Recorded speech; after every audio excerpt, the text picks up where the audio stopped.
Hello दोस्तों, आप सभी का स्वागत है हमारे यूट्यूब चैनल पे। आज के इस वीडियो में हम लोग डिस्कस करेंगे प्रतियोगिता दर्पण के मार्च महीने का सार संग्रह। और इसमें जितने भी प्रश्न बनते हैं सारे के सारे आपके लिए इम्पोर्टेंट है, क्योंकि यहाँ से बहुत सारे प्रश्न आपके एग्जाम में भी देखने को मिलते हैं और सारे के सारे इम्पोर्टेंट क्वेश्चंस होते हैं। तो आइए हम लोग स्टार्ट करते हैं। सबसे पहले हम लोग देखेंगे भारतीय इतिहास के प्रश्न। कुल मिलाकर के 130 प्रश्न हैं और कुछ करंट अफेयर के प्रश्न हैं, तो इसको भी हम लोग डिस्कस करेंगे। तो आइए सबसे पहले चलते हैं। कनिष्क के बारे में पहला प्रश्न है, कनिष्क बौद्ध धर्म के किस संप्रदाय का अनुयायी था। जैसा कि आप लोगों को पता होगा, कनिष्क जो है कुषाण वंश के शासक है और ये बौद्ध धर्म के चौथे बौद्ध संगीति जो हुआ था कनिष्क के शासनकाल में ही हुआ था। और इनके समय में कनिष्क बौद्ध धर्म जो है दो भागों में विभक्त हो गया था। एक था महायान, जिसमें बौद्ध धर्म की बहुत सारी लोग जो है इसमें शामिल थे, और एक था हीनयान, जिसमें छोटा सा था बौद्ध धर्म का एक छोटा सा ब्रांच वो बन गया था। ठीक है, तो कनिष्क जो है बेसिकली महायान शाखा से संबंधित था, तो आप ध्यान रखेंगे कनिष्क महायान शाखा से संबंधित था। अगला प्रश्न था, प्रथम जैन समिति किसने आहूत की थी। तो प्रथम जैन समिति जो है स्थूलभद्र के द्वारा आहूत किया गया था। जैसा कि आप लोगों को पता होगा, बौद्ध धर्म में 4 बौद्ध संगीतियाँ हुई है, जबकि जैन धर्म में 2 जैन संगीतियाँ हुई है। पहला जो है पाटलिपुत्र में हुआ है जैन संगीति, और दूसरा जो है गुजरात में हुआ है, वल्लभी गुजरात में। ठीक है, तो प्रथम जैन समिति जो है ये स्थूलभद्र के नेतृत्व में पाटलिपुत्र में आयोजित किया गया था। अगला क्वेश्चन है, एलेक्सला सैफेल। एलेक्सला सैफेल जो 1784 ईस्वी में संधि हुआ था, ये किसका परिणाम था। तो एलेक्सला सैफेल की जो संधि है ये प्रथम कर्नाटक युद्ध की समाप्ति के कारण हुआ था, यानी कि प्रथम कर्नाटक युद्ध की जो अंत है ये एलेसाफला की संधि से ही हुआ था। जैसा कि आप लोग को पता है, कुल मिलाकर के 4 कर्नाटक युद्ध हुए हैं, जिसमें से प्रथम कर्नाटक युद्ध जो है ये एलेक्सला की संधि से समाप्त हुआ था। अगला क्वेश्चन है, भगवती सूत्र किस धर्म से संबंधित है। तो जैसा कि आप लोग को पता होगा, भगवती सूत्र जो है ये जैन धर्म से संबंधित है, और जैन धर्म के जो साहित्य होते हैं उनको आगम के नाम से हम लोग जानते हैं, जबकि बौद्ध धर्म के जो साहित्य हैं उनको त्रिपिटक के नाम से हम लोग जानते हैं। तो आप लोग कमेंट में मुझे बताइएगा त्रिपिटक में कौन कौन से बौद्ध ग्रंथ शामिल हैं। चलिए अगले प्रश्न पे बढ़ते हैं। मेगास्थनीज द्वारा उल्लेखित एग्रोनोमाई कौन थे। तो मेगास्थनीज जो कि इंडिका पुस्तक लिखे हैं, जिसमें आपके मौर्य साम्राज्य के बारे में जानकारी हमको मिलता है। तो मेगास्थनीज के द्वारा जो लिखित एग्रोनोमाई था ये नगर के अधिकारी के बारे में था। सीरिया का राजदूत डाइमेकस, ये डाइमेकस जैसा कि आप लोग को पता होगा ये मौर्य शासन के दरबार में आया था, और डाइमेकस से अशोक के पिताजी बिंदुसार जो है सूखे अंजीर से बना हुआ शराब और भी बहुत सारी चीज़ मांगने की चर्चा है कि अशोक के पिताजी जो है बिंदुसार से ऐसा कहा था कि सीरिया से वहाँ से सूखे अंजीर से बना हुआ शराब और भी कई सारी चीज़ भेजी है। ठीक है, तो ये बिंदुसार के समय में आया था डाइमेकस। और बिंदुसार आप ध्यान रखेंगे, बिंदुसार जो है अशोक के पिताजी हैं, और अशोक मौर्य वंश के शासक है, तो ये भी मौर्य वंश के ही थे। इसके साथ साथ आपको ध्यान रखना है एक और व्यक्ति का नाम बिंदुसार है, ये एक है बिंबिसार। बिंबिसार जो कि हर्यक वंश के संस्थापक है और अजातशत्रु के पिता हैं। ठीक है, अगले प्रश्न की ओर बढ़ते हैं। किस चोल शासक की उपाधि गंगईकोंड थी।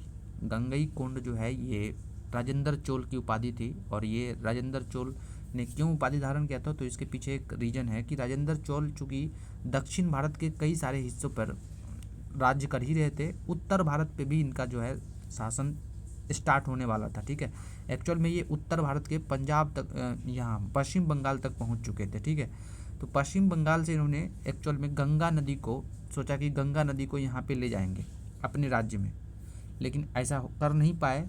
फिर भी इन्होंने यहाँ से ऐसा कहा जाता है कि एक नाला या फिर कुछ इस तरह से गंगा जी का एक कुंड बना दिया था। ठीक है, और उसी कुंड के बारे में जब कुंड बन गया था तो इन्होंने उस गंगईकोंड चोलपुरम के नाम से उसको रखा और अपने आप को एक उपाधि धारण किया कि गंगईकोंड चोलपुरम है। ठीक है, एक्चुअल में आपको ये भी पता होगा कि चोल साम्राज्य जो है अपने समृद्धि के लिए जाना जाता है। चोल साम्राज्य की को ही हम लोग सबसे पहले स्थानीय तौर पे नौसेना के बारे में हम लोग को पढ़ना होता है कि स्थानीय तौर पे नौसेना किस साम्राज्य के पास था, तो चोल साम्राज्य के ही पास था।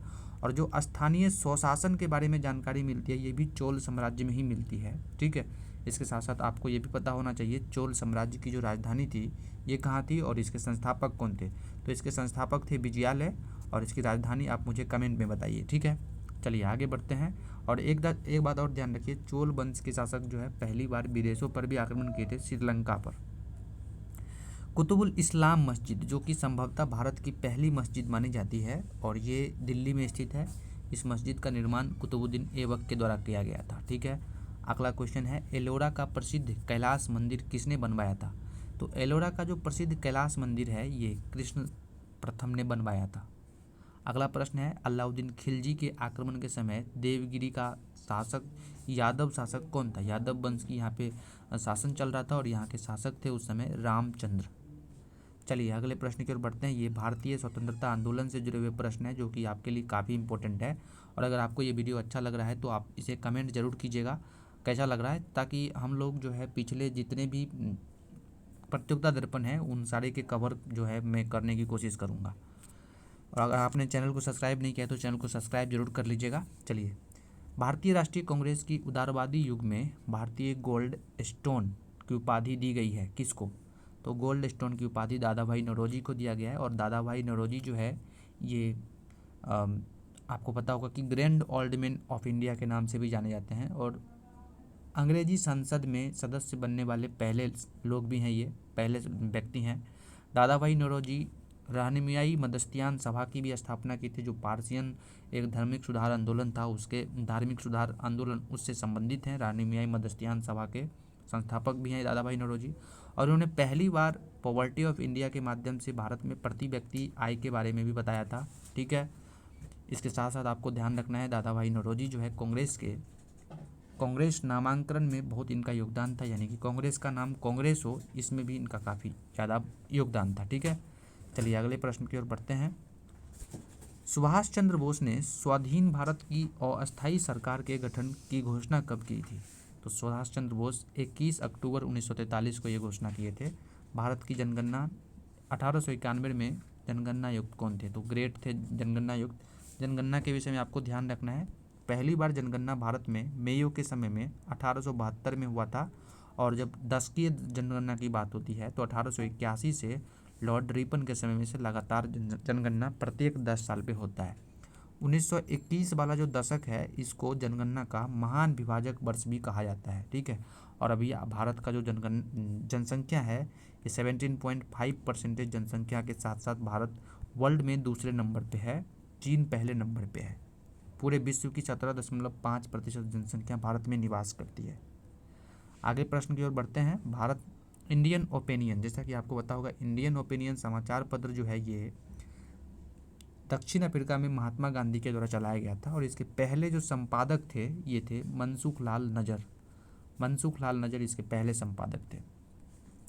1947 में भारत विभाजन के बाद किस संयुक्त रक्षा समिति जिसे सैनिक कर्मचारी हथियार व युद्ध सामग्रियों के विभाजन की जिम्मेदारी सौंपी गई थी का सर्वोच्च सेनापति बनाया गया। तो इसके सेनापति थे रेडक्लिफ। अगला प्रश्न, बंगाल के विभाजन के समय बंगाल का लेफ्टिनेंट गवर्नर कौन था। Sir Andrews Fraser. और बंगाल का विभाजन कब हुआ 1905 में और इसके बाद ही 1906 में भारत में क्रांतिकारी का दौर स्टार्ट हुआ और यहाँ से स्वदेशी आंदोलन स्टार्ट होता है बंगाल से। बंगाल विभाजन जो है किसने किया था, लॉर्ड कर्जन ने। चलिए अगला प्रश्न, ब्रिटिश पत्रकार H.W. नेवियंस जुड़े थे स्वदेशी आंदोलन से जो कि 1906 में हुआ था। जलियांवाला बाग नरसंहार पर कांग्रेस जांच समिति की रिपोर्ट का प्रारूप लिखने का कार्य किसे सौंपा गया था, महात्मा गांधी को। जैसा कि आपको पता होगा जलियांवाला बाग की जो घटना है 13 अप्रैल 1919 को होता है और इस घटना की जांच के लिए कांग्रेस की भी एक समिति बनी थी महात्मा गांधी के नेतृत्व में और दूसरी एक समिति थी अंग्रेज की जिसका नाम था हंटर कमेटी, ठीक है। चलिए आगे बढ़ते हैं, क्वेश्चन नंबर 19 पे चलते हैं। क्वेश्चन नंबर 19 है, महात्मा गांधी के साथ किस मुसलमान ने बाल गंगाधर तिलक की अर्थी उठाई थी। बहुत ही इंपॉर्टेंट सवाल है जो कि आपको पता है बाल गंगाधर तिलक जो है इनको वेलेंटाइन सिरोल ने भारतीय अशांति का जनक भी कहा है और ये बहुत महत्वपूर्ण व्यक्ति हैं। इनके द्वारा कई सारे पुस्तक है जैसे आर्किटिक ऑफ बेदाज, ठीक है। इन्होंने भारत में जो हिंदुत्व होती है एक तरह से कहिए तो उसके बारे में भी कई सारी बात की, जैसे कि आपको पता है कि महाराष्ट्र में जो गणेश उत्सव होता है, इसके साथ साथ आपके इन्होंने बहुत सारी पुस्तकें भी लिखी हैं। महाराष्ट्र में गणपति उत्सव इनके द्वारा ही स्टार्ट हुआ था, बाल गंगाधर तिलक के द्वारा ही। बाल गंगाधर तिलक जो है मांडले जेल में जब बंद थे तो गीता रहस्य पुस्तक लिखे थे, और बाल गंगाधर तिलक 1916 में आकर के, कांग्रेस का विभाजन भी इन्हीं के कारण हुआ था, और 1916 में आकर के ये होम रूल लीग की भी स्थापना किए। ठीक है, एनी बेसेंट और बाल गंगाधर तिलक, हालांकि दोनों अलग अलग जगह पे किए थे। बाल गंगाधर तिलक पुणे से किए थे। तो इस तरह से बाल गंगाधर तिलक के बारे में आपको ध्यान रखना है। महात्मा गांधी के साथ साथ इनकी जो अर्थी है शौकत अली के द्वारा उठाया गया था। इनकी मृत्यु 1 अगस्त को होता है, जिस दिन असहयोग आंदोलन स्टार्ट हुआ था 1920 में। 1 अगस्त 1920 को इनकी मृत्यु हो जाती है। महात्मा गांधी ने अपनी में से किस पुस्तक में ब्रिटिश पार्लियामेंट को बोझ का वेश्या कहा? तो महात्मा गांधी की पुस्तक थी हिंद स्वराज, और इसी में इन्होंने ये बात कहा था। तो ध्यान रखिएगा दोस्तों, ये 20 क्वेश्चन आपको कैसा लगा आप कमेंट में बताइएगा, तब मैं अगले जो पार्ट है ये भारतीय राज्य व्यवस्था का, इसको भी अपलोड करने की कोशिश करूँगा। उम्मीद करते हैं आपको अच्छा लगा होगा, और ये सभी प्रश्न बहुत ही इंपॉर्टेंट रहता है, तो आप इसको एक बार ज़रूर देख के जाइएगा। Thank you very much, God bless you all, take care.